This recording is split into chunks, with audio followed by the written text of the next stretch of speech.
Atomic structure new topic start करेंगे। ठीक है, बहुत सारे सब टॉपिक्स है इसमें। सब टॉपिक को पहले हम आपको लिस्ट कर देते हैं क्या क्या चीज इस टॉपिक में पढ़ना है।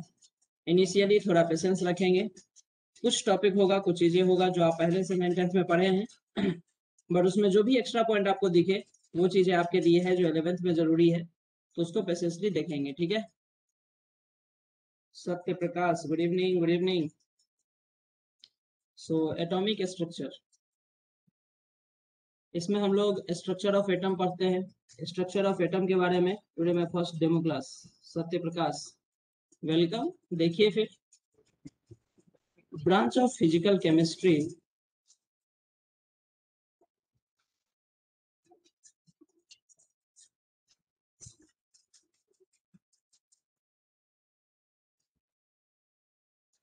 which deals with a structure of atom,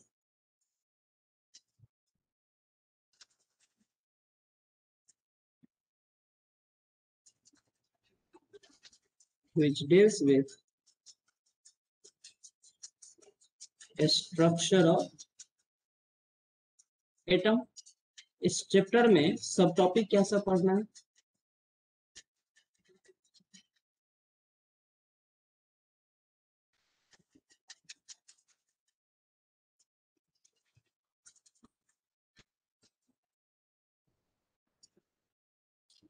Dalton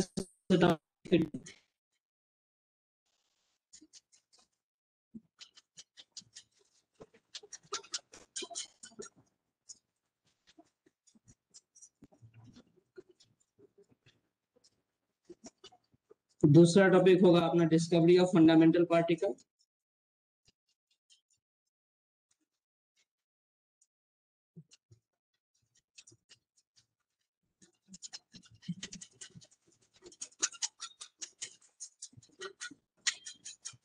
discovery of fundamental particles, electron, proton and neutron.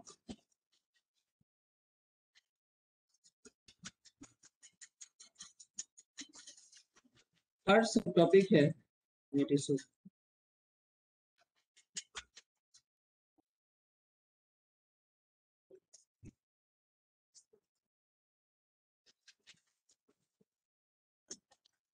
arrangement of fundamental particles in atom, means atomic model। Atomic model बोल सकते हैं। Arrangement of fundamental particles in atoms, जिसमें Thomson model पढ़ना है सबसे पहले।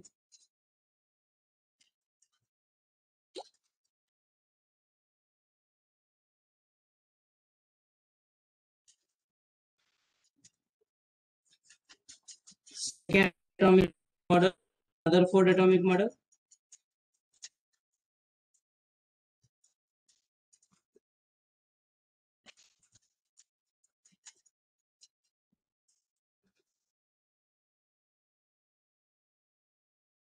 Third पढ़ना है हमें Bohr's atomic model.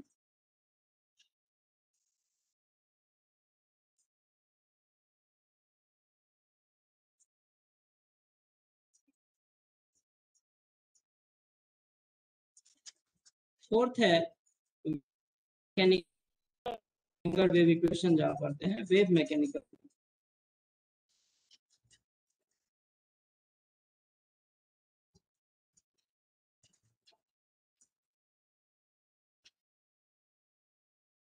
Fourth atomic model के बाद, yes sir,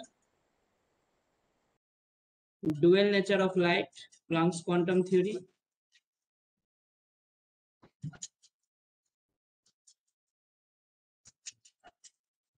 dual nature of light,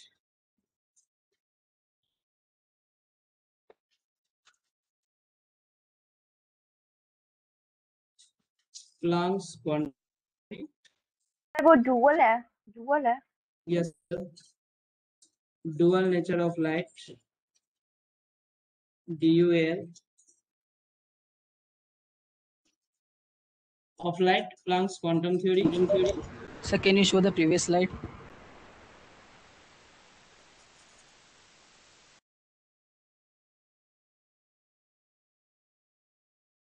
screenshot ले लीजिए। Done? Yes, sir. Yes, sir. Done. Fifth point, photoelectric effect. Photoelectric effect.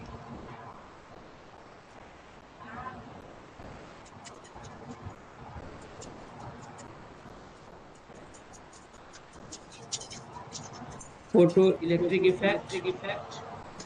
Then dual nature of matter, de Broglie equation.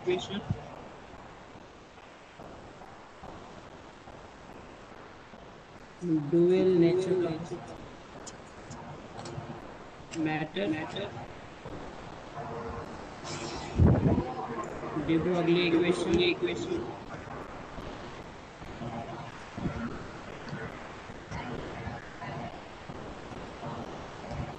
Right. 7.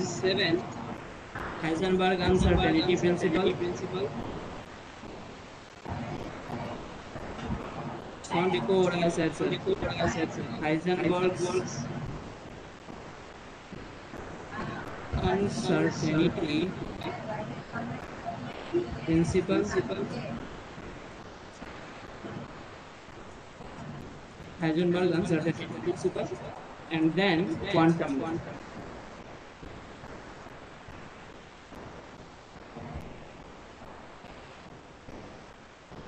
Quantum, ठीक ना. Spectrum के बारे में पढ़ेंगे. हाइड्रोजन स्पेक्ट्रम एक topic है, यहाँ पे हम लिख देते हैं इसको. हालांकि बोर्स मॉडल के आगे ही वो कंटिन्यू होगा. Hydrogen spectrum.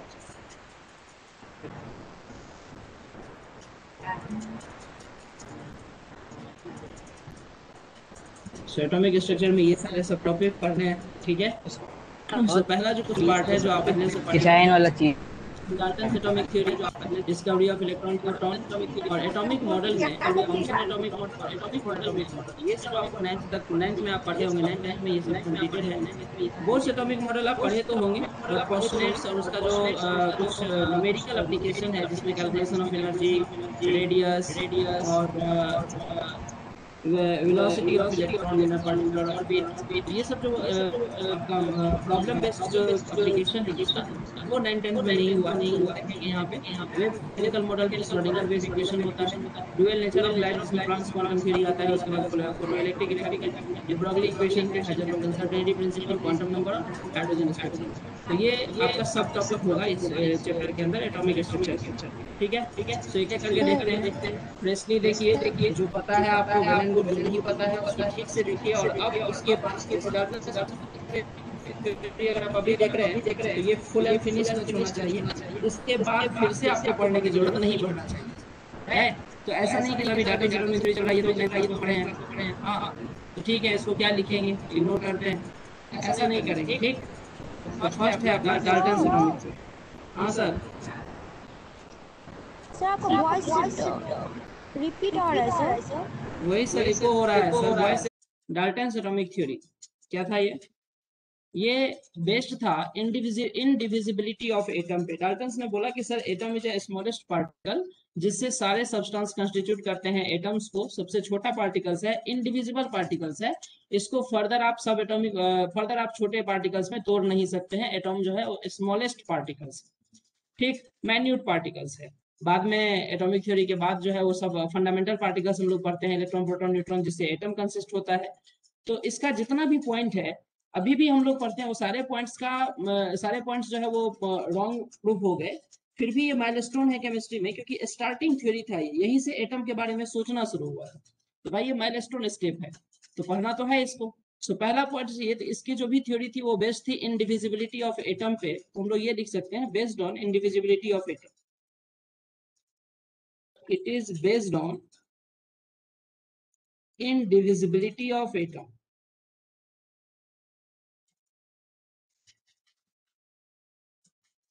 Indivisibility of atom.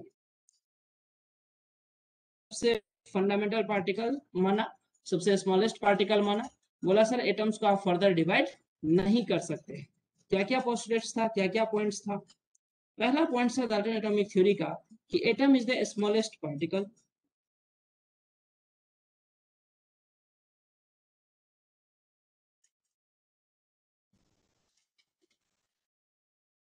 Atom is the smallest particle of an element.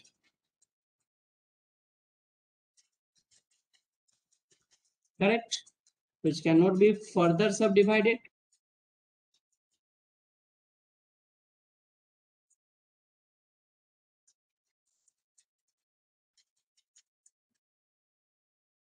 Which cannot be further subdivided.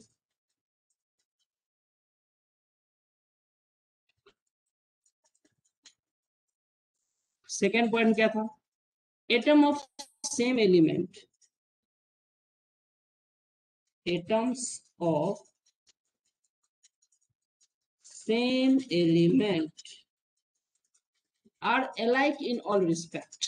किसी भी मैनर में अगर आप देखेंगे तो सेम एलिमेंट का जितने भी एटम्स होंगे ना, उसकी हर चीज सेम होगा, everything are same.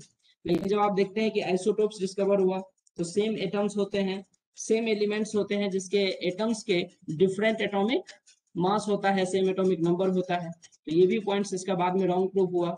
So atoms of same element are similar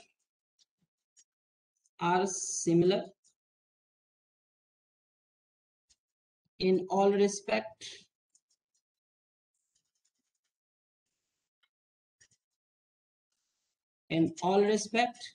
but different from atom of other element. दूसरे एलिमेंट के एटम अगर होंगे तो वो एक दूसरे से बिल्कुल डिफरेंट होंगे. So but different from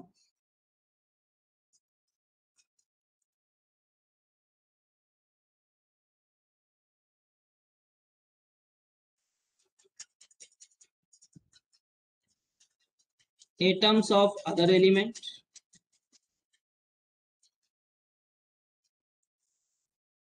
different from atoms of other element. दूसरा पॉइंट. तीसरा पॉइंट क्या था? डाल्टन्स एटॉमिक थ्योरी का third point, atoms of different element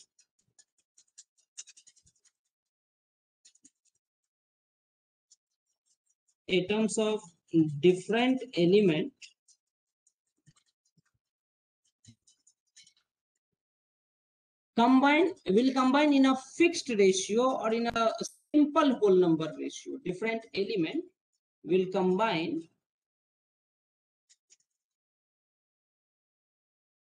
to form,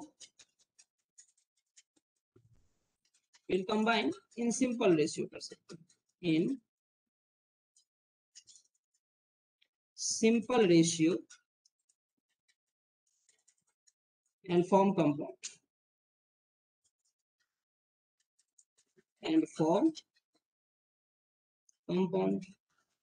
yes, बहुत हद तक ये भी पॉइंट करेक्ट है सर, बहुत हद तक करेक्ट है. रॉन्ग है ये भी पॉइंट, बट ये है कि सर हम लोग जितना नॉर्मल कंपाउंड पढ़ते हैं वो सारे नॉर्मल कंपाउंड्स ऐसे ही होते हैं जिसमें कि जो एलिमेंट्स होते हैं, जो एटम्स होते हैं, इंडिविजुअल एलिमेंट्स के जो एटम्स होते हैं वो सिंपल रेशियो में होते हैं. Na2O है, फिर MgO है, या CaO है, या MgCl2 है, जितने भी कंपाउंड H2SO4 है, उसमें इंडिविजुअल एटम्स जो होते हैं वो सिंपल रेशियो को फॉलो करते हैं, कोई दिक्कत नहीं है. बट इसका भी प्रॉब्लम ये है कि सॉलिड स्टेट आप पढ़ेंगे 12 चैप्टर में, सॉलिड स्टेट में इंटरस्टिशियल सॉलिड होते हैं या कुछ ऐसे कंपाउंड्स होते हैं जो फ्रैक्शनल नंबर्स रखते हैं because of defect, some defect होता है ऐसा. तो वहां पे ये चीजें, ये पॉइंट्स भी रॉन्ग होता है सर इसका. फोर्थ पॉइंट था atom can never be created. इसका आप एग्जांपल देख सकते हैं कि अगर आप मीडियम एक एटम है और ऑक्सीजन है सर O2 और ये कंबाइन करता है तो MgO बनाता है, सिंपल रेशियो है सर, बैलेंस करना है, हाफ कर दीजिए, या सिंपल यहाँ पे 2 और यहाँ पे 2 कर दीजिए, जैसे भी बैलेंस करना आप कर सकते हैं. फोर्थ पॉइंट था इसका कि atoms can never be created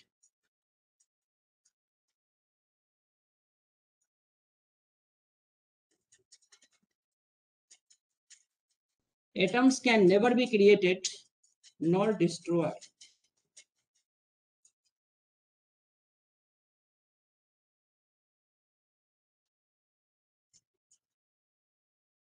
Atom can never be created nor destroyed.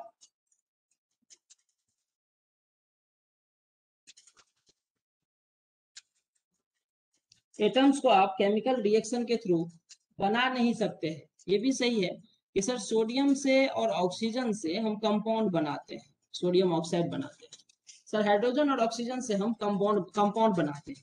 Lab में हाइड्रोजन एटम्स को सिंथेसाइज नहीं किया जाता है, सोडियम एटम्स को सिंथेसाइज नहीं किया जाता है, ऑक्सीजन एटम्स को सिंथेसाइज नहीं किया जाता है, ये नेचुरली अकरिंग होते हैं सर। लेकिन आपको पता है जैसे कि न्यूक्लियर रिएक्शन, जब न्यूक्लियर रिएक्शन होता है, जब यूरेनियम टूटता है सर, तो दो नए एलिमेंट्स बनते हैं सर। सो जब न्यूक्लियर रिएक्शन होता है तो न्यूक्लियर रिएक्शंस के केस में एटम्स बनते हैं, एटम्स क्रिएट होते हैं सर, और एटम्स डिस्ट्रॉय भी होते हैं। यूरेनियम के एटम डिस्ट्रॉय होते हैं और थोरियम और बेरियम के एटम्स फॉर्म होते हैं। सो एटॉमिक न्यूक्लियर रिएक्शंस के केस में एटम्स डिस्ट्रॉय भी होते हैं और एटम्स फॉर्म भी होते हैं। तो ये भी पॉइंट इस तरह से रॉन्ग होता है। बट आपको ये चारों पोस्टलेट्स पढ़ना है क्योंकि ये माइलस्टोन है केमिस्ट्री का, यहीं से स्टार्ट हुआ था chemistry. So atom is the smallest particles of an element which can not be further subdivided according to Dalton's theory.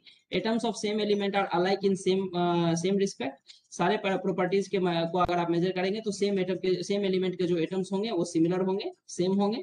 But हाँ, डिफरेंट एलिमेंट के अगर एटम्स लेंगे आप तो वो सारे ही प्रॉपर्टीज में डिफरेंट होंगे, वो atoms of other element but different from atoms of other element.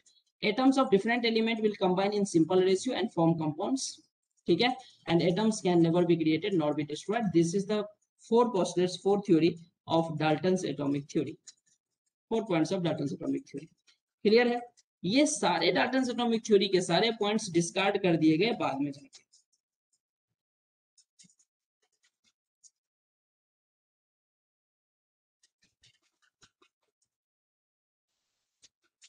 All the above postulates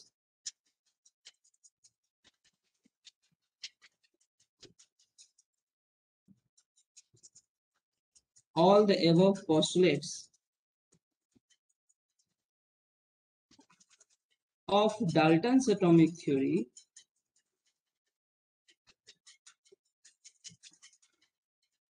are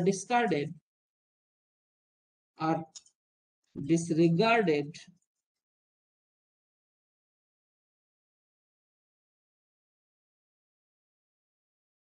because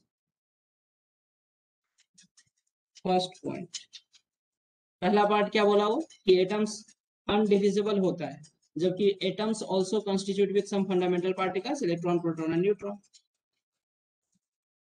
first point, atom constitute with some fundamental particles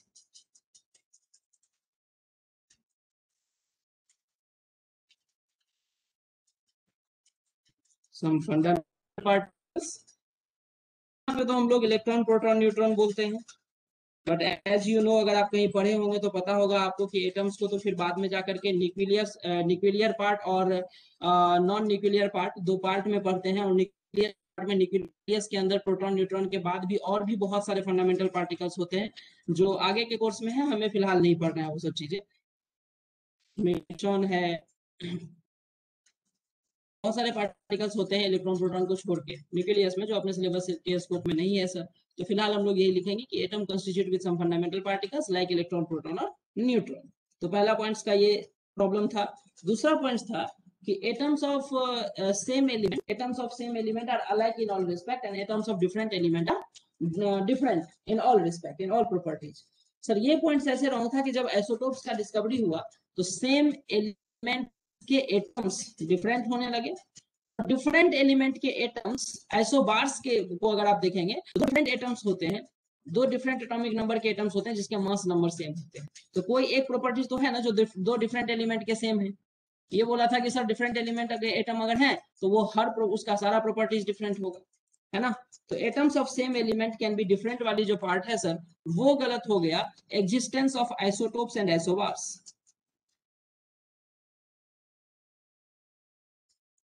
existence of isotopes and isobar. So isotope का example sir, oxygen के atoms O16 भी मिलते हैं nature में, O17 भी मिलते हैं nature में, और O18 भी मिलते हैं नेचर में। ये और बात है कि सबकी परसेंटेज अकरेंस डिफरेंट, O16 हम लोग लेके चलते हैं, क्योंकि ये सब जो आइसोटोप्स है सर वो रेयर आइसोटोप है, बट है ना सर, कार्बन के आइसोटोप्स हैं sir, C12 and C14 carbon के आइसोटोप्स हैं सर। हाइड्रोजन के आइसोटोप्स आप सब लोग पढ़े हैं, क्या सब होते हैं हाइड्रोजन के isotopes? Protium 11, deuterium 12 and tritium 13। बाद की इंफॉर्मेशन बाद में देखेंगे जब हम लोग आइसोटोप्स पढ़ेंगे। Tritium is a radioactive element and protium is isotopes which do not have neutron in their nucleus, सिर्फ प्रोटॉन होता है इसमें, है ना। तो वो सब चीजें देखेंगे आइसोटोप्स के टॉपिक में, ठीक है। डन, ओके है ये। तीसरा पॉइंट्स बोला था कि सर सिंपल रेशियो में होते हैं, तो उसके लिए हम आपको बोलेंगे non stoichiometric compounds, non stoichiometric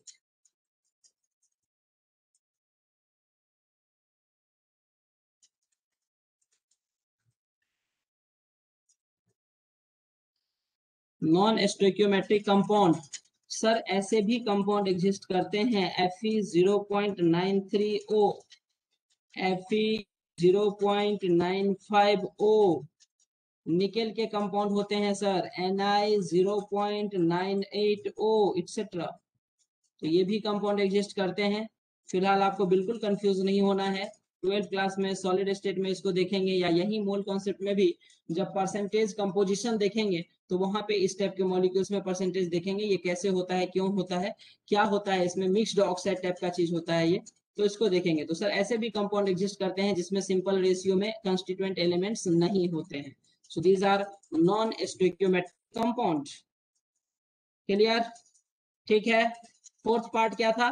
fourth था can not be created, can not be destroyed. Yes, कोई बोल रहे थे? सर वो नॉन स्टोइकियोमेट्रिक कंपाउंड और एक बार समझिए। नॉन स्टोइकियोमेट्रिक कंपाउंड ज्यादा डिटेल में आप मत जाइए, सिर्फ आप ये देखिए नॉन स्टोइकियोमेट्री, स्टोइकियोमेट्री अपना पूरा टॉपिक है मूल कॉन्सेप्ट में, इसी सम बेसिक कॉन्सेप्ट में हम लोग पढ़े हैं स्टोइकियोमेट्री क्या होता है या नहीं पढ़े हैं?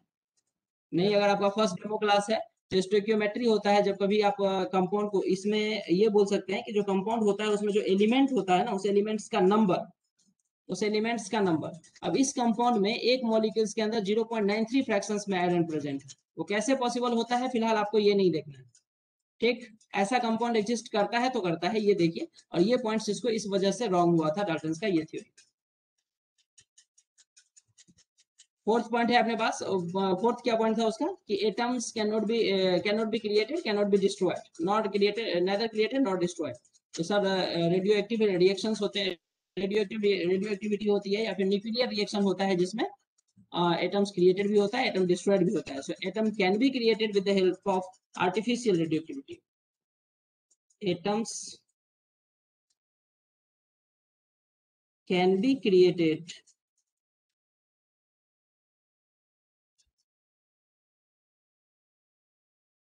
with the help of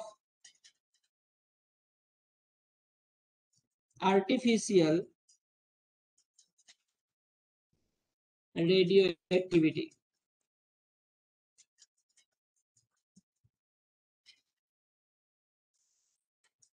Artificial radioactivity. Done. Dalton's atomic theory done. चलिए अपना सेकेंड पार्ट क्या था? सब टॉपिक का सेकेंड पार्ट था discovery of fundamental particles.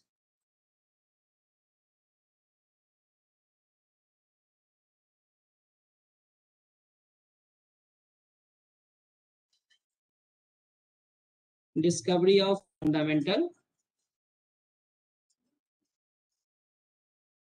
Particles.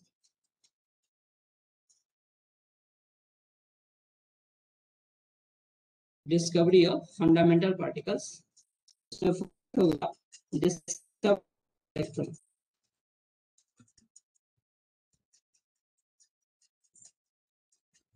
Discovery of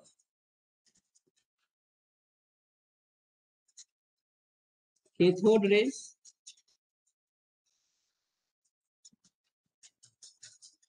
Cr और इलेक्ट्रॉन। ठीक है,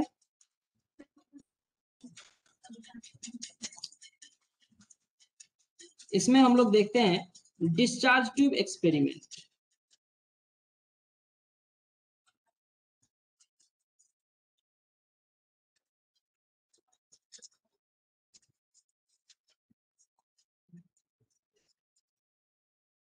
डिस्चार्ज ट्यूब एक्सपेरिमेंट क्या था ये डिस्चार्ज ट्यूब एक्सपेरिमेंट? देखिए जरा,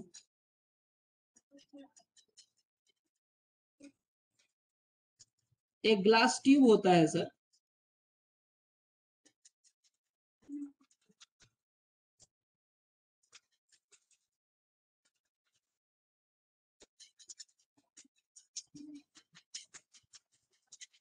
जिस ग्लास ट्यूब में यहाँ पे एक वैक्यूम पंप लगा होता है, जिसके हेल्प से इस ग्लास ट्यूब में लो प्रेशर मेंटेन किया जाता है, वेरी लो प्रेशर मेंटेन किया जाता है, ये होता है वैक्यूम पंप।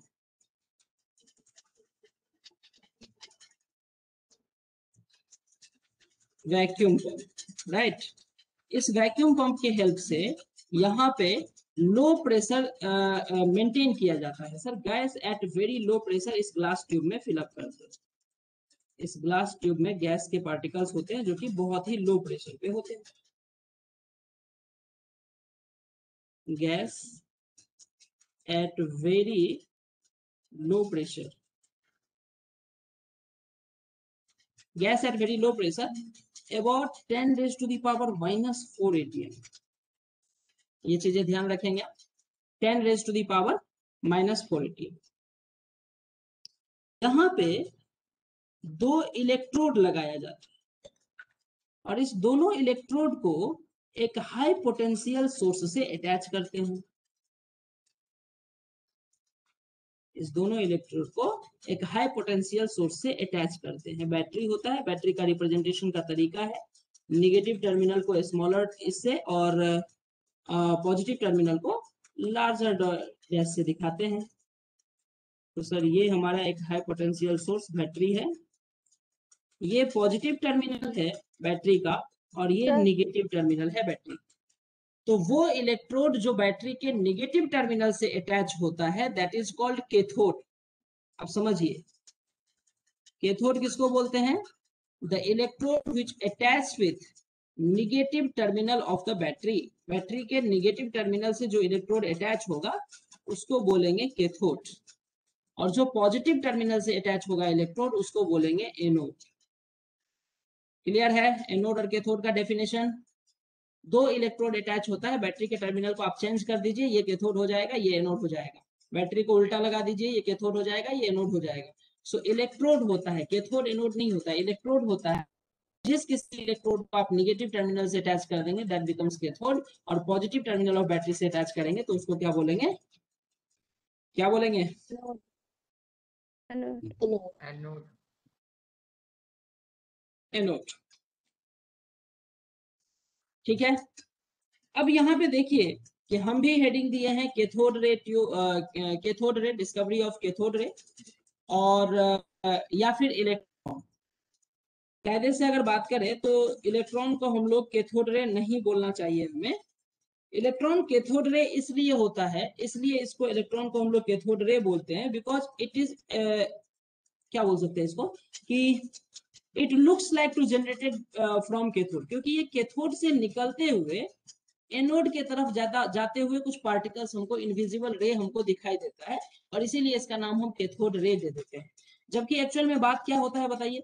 एक्चुअल में सर ये होता है, यहाँ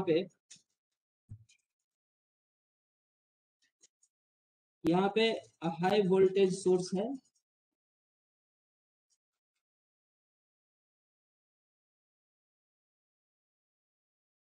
almost 10 raised to the power 4 volt का बैटरी सोर्स है। सो एक्चुअल में क्या होता है सर, ये जो चीज है ना, ये जो गैसियस पार्टिकल्स यहाँ पे होता है, आप यहाँ पे लो प्रेशर पे गैस को मेंटेन करते हैं, क्या इसको कंप्लीटली वैक्यूम करते हैं? क्या इसको कंप्लीट वैक्यूम करते हैं?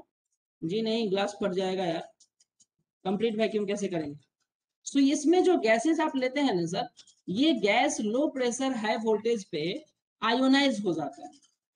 सो आयोनाइज होने के बाद gas positively charge ion cation में कन्वर्ट होता है और निगेटिवली चार्ज इलेक्ट्रॉन रिलीज होता है, जो इलेक्ट्रॉन पॉजिटिव एनोड के थ्रू अट्रैक्टेड होता है तो पॉजिटिव एनोड के तरफ मूव करता है।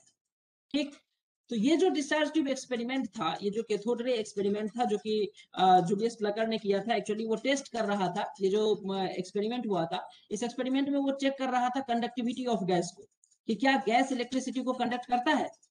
दो इलेक्ट्रोड ले लिया है और दोनों इलेक्ट्रोड के बीच में मीडियम क्या है, गैस है, तो क्या गैस इलेक्ट्रिसिटी को कंडक्ट करता है। एक्सपेरिमेंट ऐसा था, जूलियस प्लकर ने कंडक्टिविटी ऑफ गैस को चेक करने का कोशिश किया था, जिसमें उसने डिस्कवरी ऑफ इलेक्ट्रॉन, वहां पे डिस्कवरी ऑफ इलेक्ट्रॉन हो गया फिर वहां पे, और वो प्रोटॉन के बारे में नहीं बता पाया। वो जो आयोनाइज्ड पॉजिटिवली चार्ज गैस होता है सर, वो मूव करता है कैथोड की तरफ।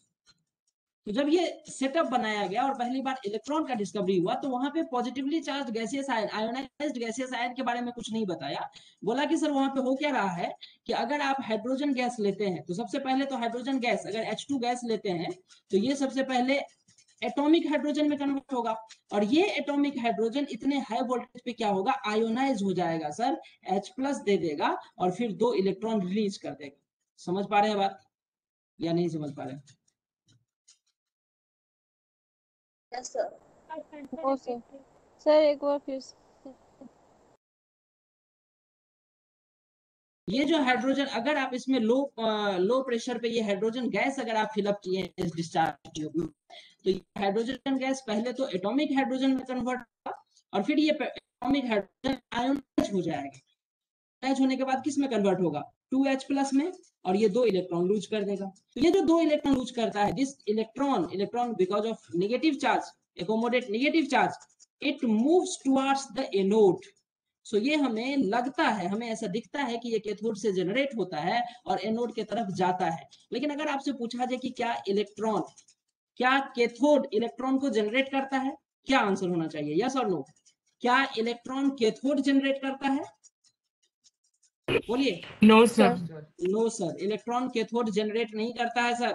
वो तो दिखता है हमें कि कैथोड की तरफ से चल रहा है और एनोड की तरफ जा रहा है, तो जो गैस जहां पे आयोनाइज हुआ वहीं से ये जो पॉजिटिव चार्ज गैसियस आयन है वो कैथोड की तरफ मूव करने लगता है, और जो नेगेटिव चार्ज इलेक्ट्रॉन है वो एनोड की तरफ मूव करने लगता है।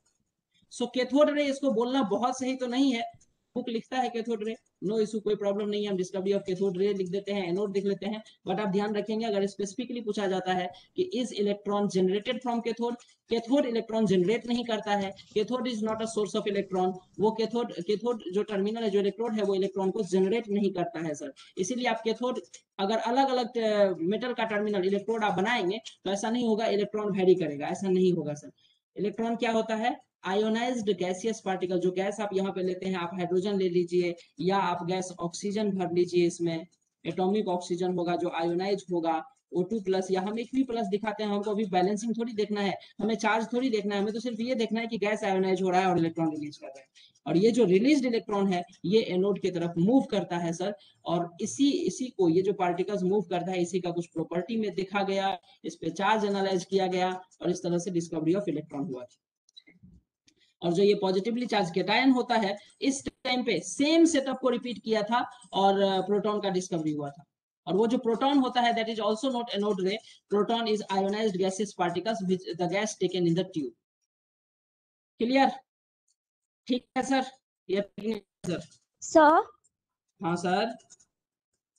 सर वो कैथोड से जो रे गया है एनोड की तरफ, सर वो क्यों, मतलब ये रे क्यों लिया गया सर? ये रे कहाँ से हुआ फिर? ये रे होता है क्या, इलेक्ट्रॉन का पार्टिकल होता है ना। कैथोड रे जो नाम दिया गया है, हम सिर्फ उसको कोशिश कर रहे हैं एक्सप्लेन करने का कि कैथोड रे क्यों बोला गया है, लेकिन ये रे होता है क्या।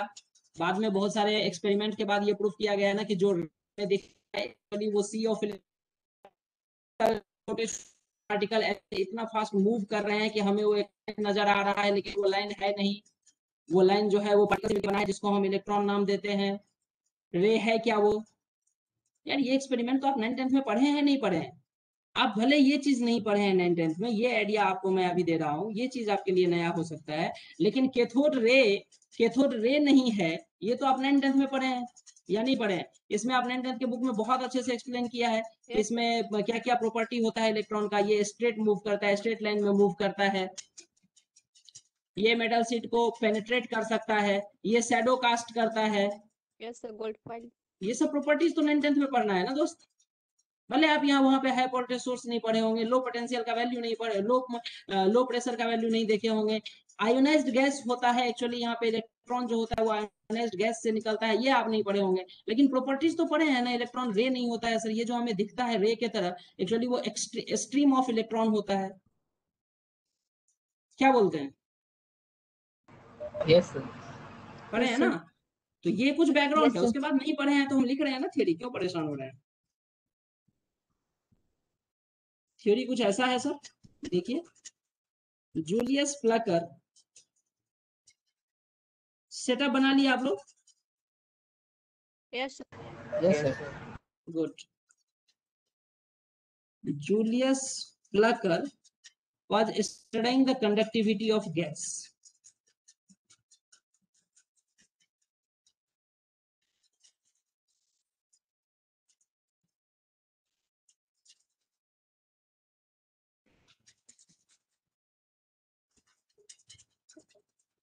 Conductivity of gas. And he found that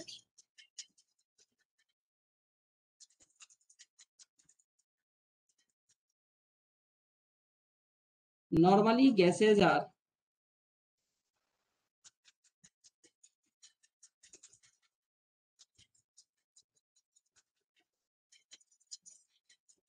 bad conductor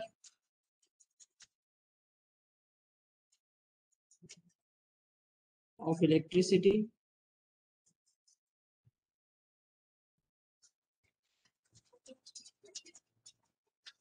but when he created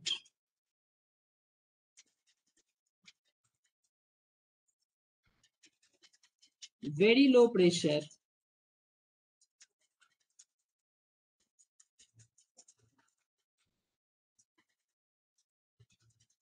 (10 raised to the power minus 4 atm almost)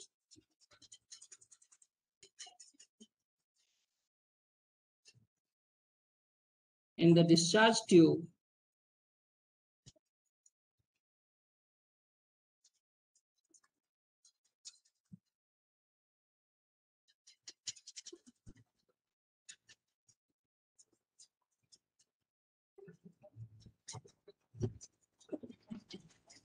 and applied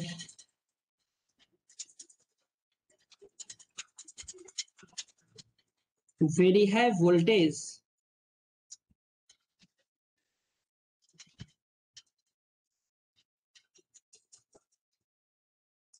(10 raised to the power 4 volt और more, इससे भी ज्यादा, then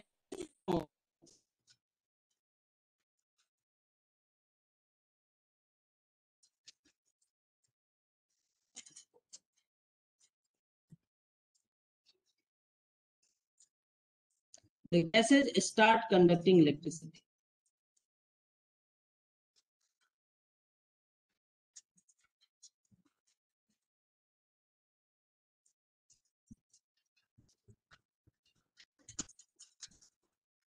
Conducting electricity because they ionize. Low pressure और high voltage पे gases क्या हो जा रहे हैं? आयोनाइज हो जा रहे हैं. Because of that it conducts electricity. In this condition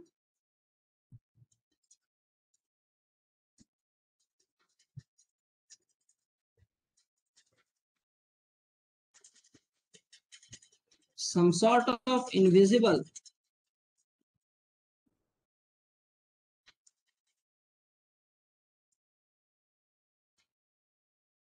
rays, some sort of invisible rays move from cathode to anode.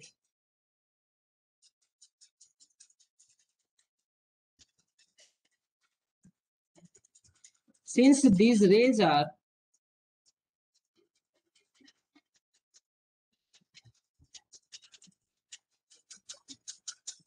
seems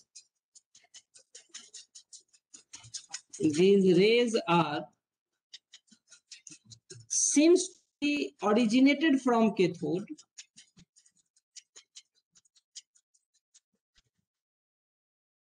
seems to be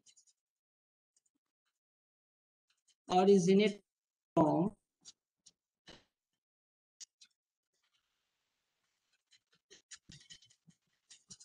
cathode, hence they are named as cathode rays.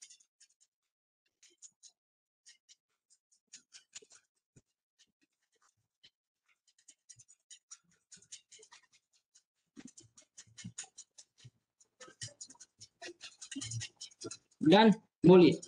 So hence they named as cathode ray. बोलिए. Anode के बाद Since these are cathode to anode, since these rays are seems to be originated from cathode, ऐसा लग रहा था कि ये cathode से ओरिजिनेट हो रहा है, इसका नाम कैथोड रे पड़ गया, पर एक्चुअल में ये कैथोड से जनरेट नहीं होता है. तो ऑब्जेक्टिव के लिए ये सब बात ध्यान रखिएगा. कैथोड रे ऐसा नहीं है, कैथोड से जनरेट नहीं होता है. क्या क्या प्रॉपर्टीज थी, क्या क्या कैरेक्टरिस्टिक्स थी कैथोड रेज का?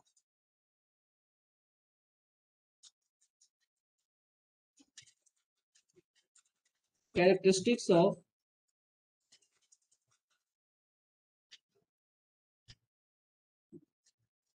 cathode ray. First,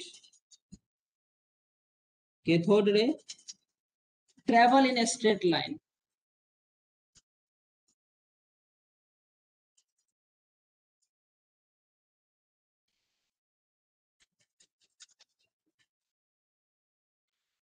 A straight line with very high velocity.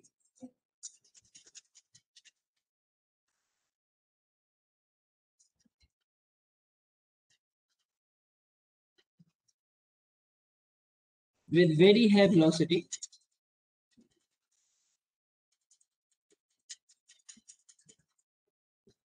And produces shadow of the object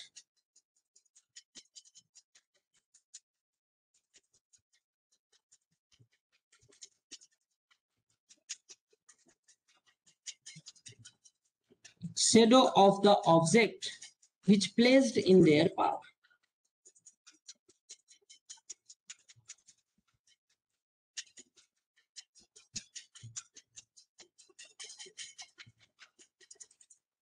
उसके पाथ में अगर आप कोई ऑब्जेक्ट प्लेस कर देते हैं तो ये उसका शेडो क्रिएट करता है. सर कोई रेफरेंस बुक पढ़ने की जरूरत नहीं है. हाँ जी सर बोलिए. Sir cathode ray travel in straight line with very high velocity and Okay, produces shadow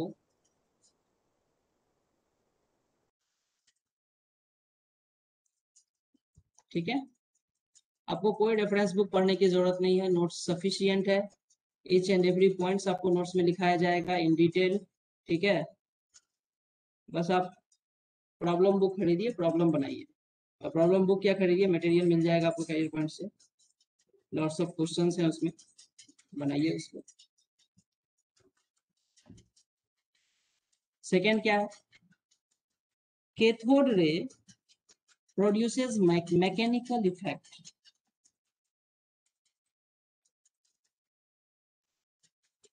Produces mechanical effect. Cathode ray produces mechanical effect, and if a small paddle wheel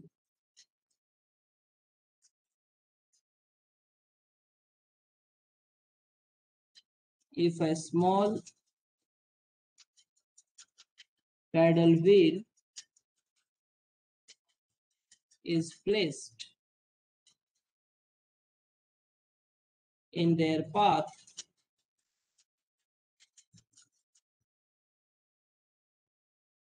it starts rotating.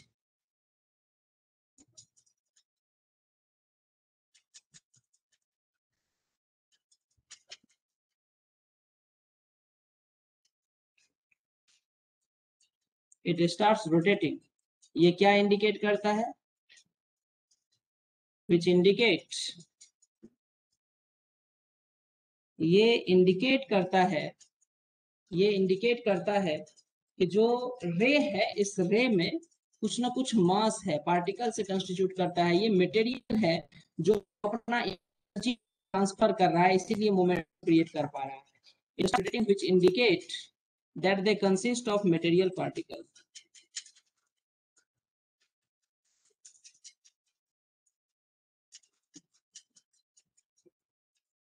They consist of, it starts rotating, it's a start rotating, which indicate that they consist of material part. ये जो रे है sir, इस रे में कुछ material part है। Done, इस कंसिस्ट ऑफ मटेरियल पार्ट, क्योंकि एक रे जिसमें मास नहीं होगा वो किसी दूसरे ऑब्जेक्ट में मोमेंटम क्रिएट नहीं कर सकता है टकराने पे। तो ये रे जो फॉल्सन हो रहा है स्मॉल वेट पैडल व्हील पे, तो इसको ये रोटेट करने में कैपेबल है। That means it has some material part, it has some mass. ठीक है, यस सर। तो ये पार्टिकल से बना है ये रे, ये चीजें प्रूफ होती है यहाँ से। Fan electric and magnetic field आप देखिए यहाँ पे आपको बुक में फिगर मिल जाएगा। इफेक्ट क्या होता है? हाँ सर बोलिए। मैकेनिकल इफेक्ट क्या होता है?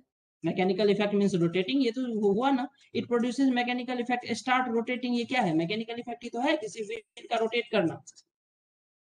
Yes sir. लाइट इफेक्ट ही तो है कि इलेक्ट्रिसिटी पास करेगा तो वहां से वायर से पास करेगा तो वायर चमकेगा क्या? चमकने के लिए ट्यूबलाइट चाहिए ना, बल्ब चाहिए ना जलने के लिए। Yes sir. ये इलेक्ट्रिसिटी की इफेक्ट थोड़ी है, ये तो लाइट इफेक्ट है ना। इलेक्ट्रिसिटी से लाइट भी जलता है, इलेक्ट्रिसिटी से कोई चीज डायनेमो भी जलता है, इलेक्ट्रिसिटी से जनरेटर भी चलता है, तो वो व्हील को रोटेट करवाता है, तो सबका अलग अलग फंक्शन है, तो ये मैकेनिकल इफेक्ट है। व्हील रोटेट करने लगता है तो मैकेनिकल इफेक्ट है। ठीक है, so cathode ray produces mechanical effect and if a small paddle wheel is placed in their path it starts rotating। ये प्रूफ करता है कि ये रे नहीं है, ये पार्टिकल, ये मटेरियल से बना हुआ रे है। इस मटेरियल में, जिस मटेरियल में कुछ ना कुछ मास है।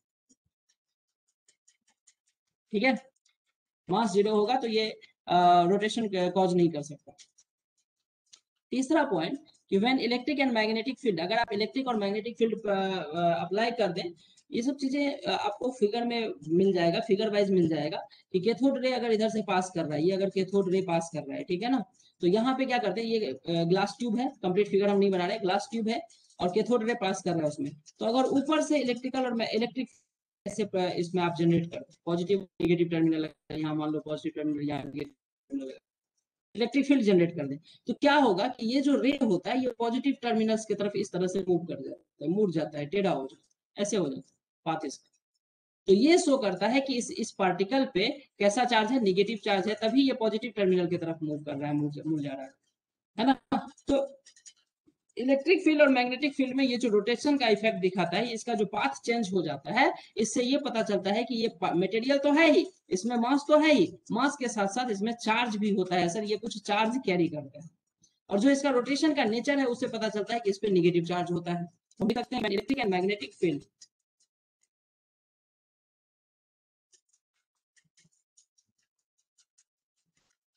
Electric and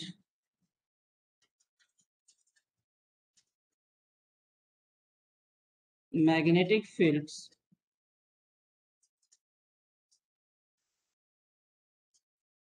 are applied to cathode ray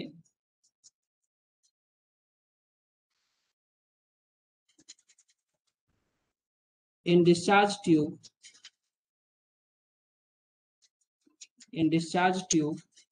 then rays are deflected.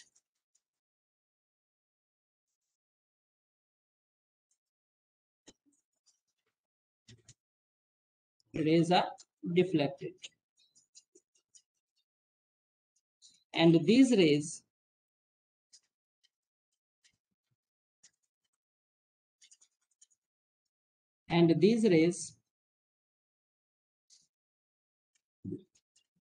are deflected towards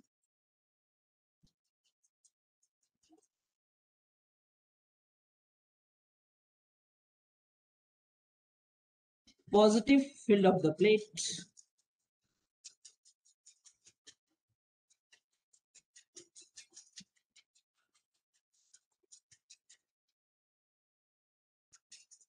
Positive field या positive terminal of the plate है ना, which shows that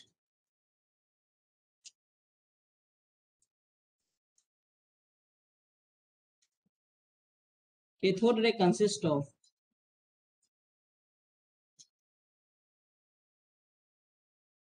negatively charged particle. Negatively charged particle. क्या clear है तो बोलिए, जिसका नाम रखा गया कॉल्ड इलेक्ट्रॉन.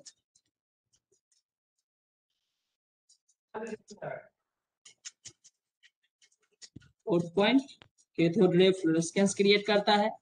अगर कैथोड रे के ग्लास ट्यूब डिस्चार्ज ट्यूब पे आप ऐसा एक्सपेरिमेंट करेंगे कि इस डिस्चार्ज ट्यूब के जो बैकयार्ड है, ये जो एनोड है ना, यहाँ पे अगर आप सल्फर से कोटिंग कर देंगे तो ये चमकना शुरू करता है. फ्लोरेसेंट बोलते हैं उसको, फ्लोरेसेंट क्रिएट करता है. ठीक है ना. सो कैथोड रे क्रिएट्स फ्लोरेसेंट. कोई और पेज नहीं मिला था लिखने के लिए.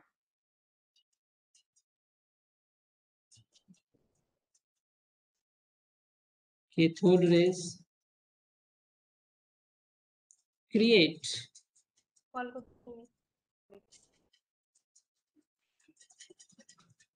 fluorescence,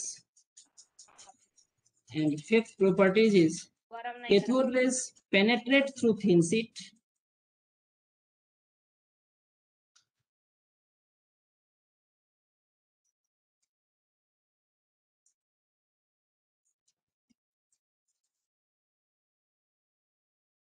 Penetrate through thin sheet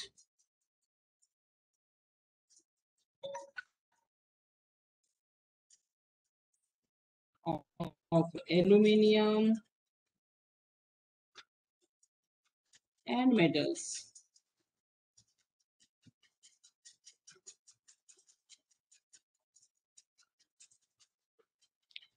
Six, they affect photographic plate.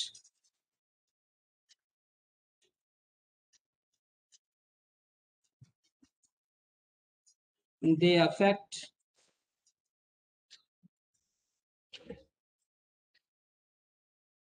photographic plate.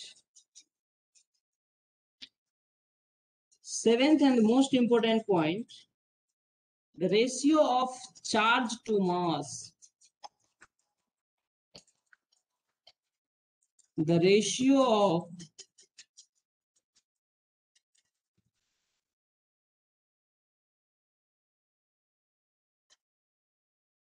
charge to mass, charge को C से लिखेंगे, मास को M से लिखेंगे,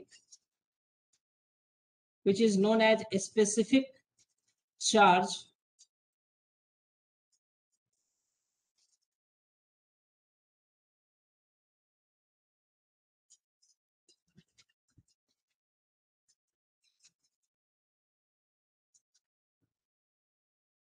specific charge Q by M, ठीक है ना.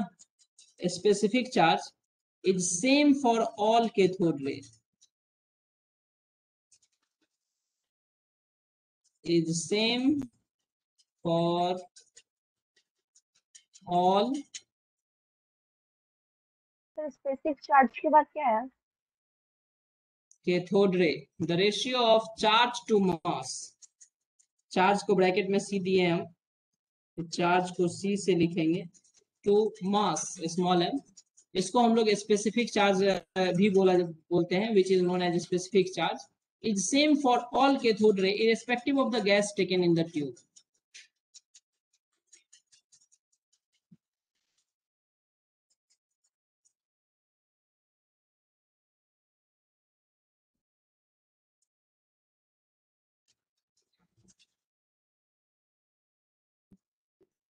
irrespective of the gas taken in the tube। और ये कितना होता है सर?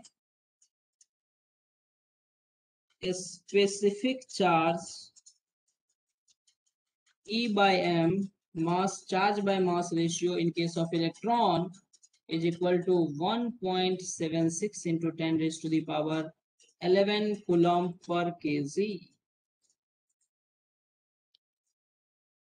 Charge on electron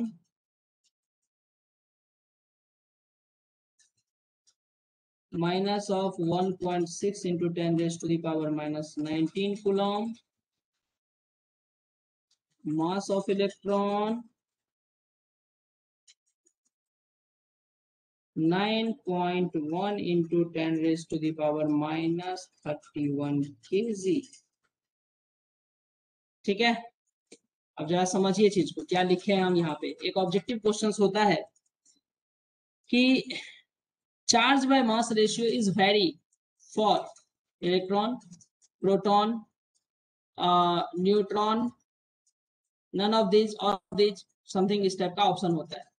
ठीक है, so charge by mass ratio का मतलब है कि आप देखे थे हम जो आपको बताया कि इलेक्ट्रॉन होता क्या है, तो आपको बताया कि ये आयोनाइज्ड गैसियस पार्टिकल्स होते हैं।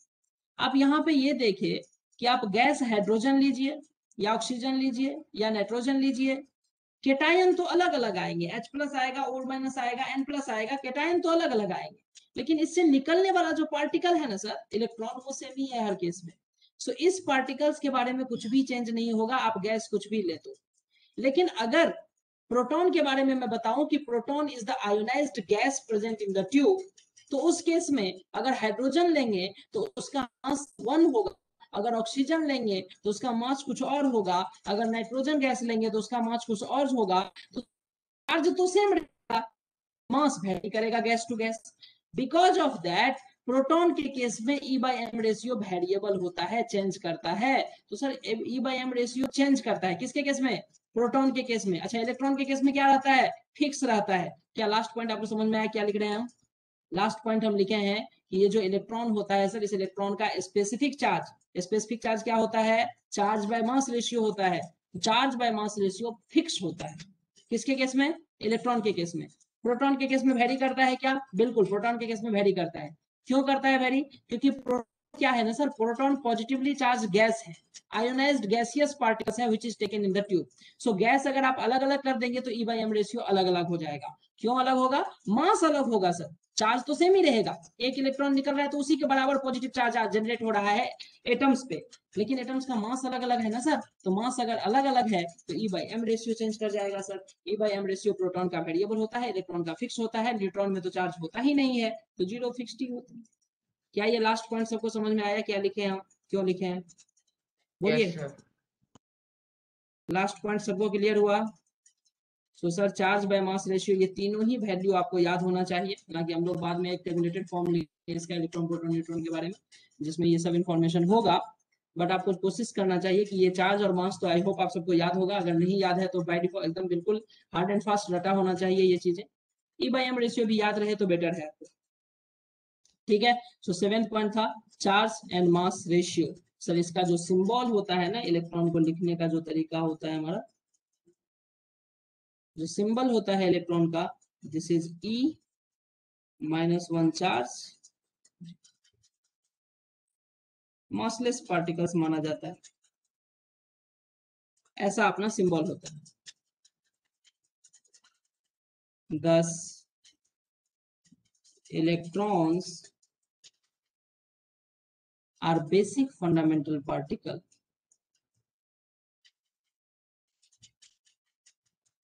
Electrons are basic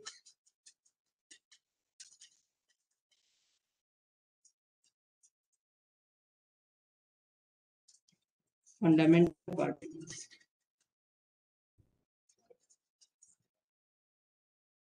of atoms.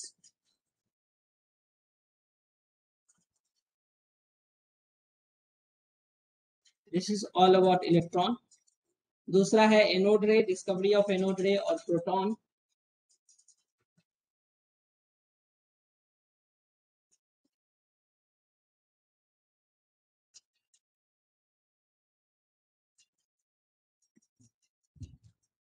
Anode rays,